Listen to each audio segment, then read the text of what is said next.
Hey everybody, it's Daniel with Analog Alpha.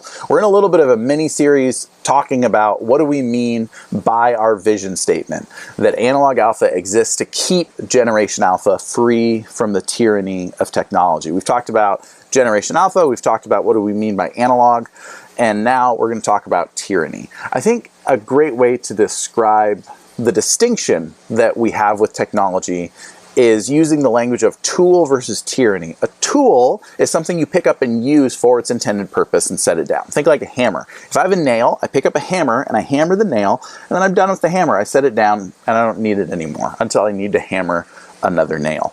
Tyranny would be the hammer floating around in my conscious, subconscious all day, hitting me in the back of the head saying, pick me up, pick me up, pick me up, pick me up, pick me up. That's where the technology has transitioned from tool to tyranny. And that has caused lots of problems in our society today. Some authors talk about how you remember the gold rush of the 1800s. Now we're having an attention rush where companies are making trillions of dollars based on getting our attention, and keeping our eyeballs glued to their screens using an algorithm. And going after our basest desires, going lower and lower and lower on our brainstem to keep us coming back for more.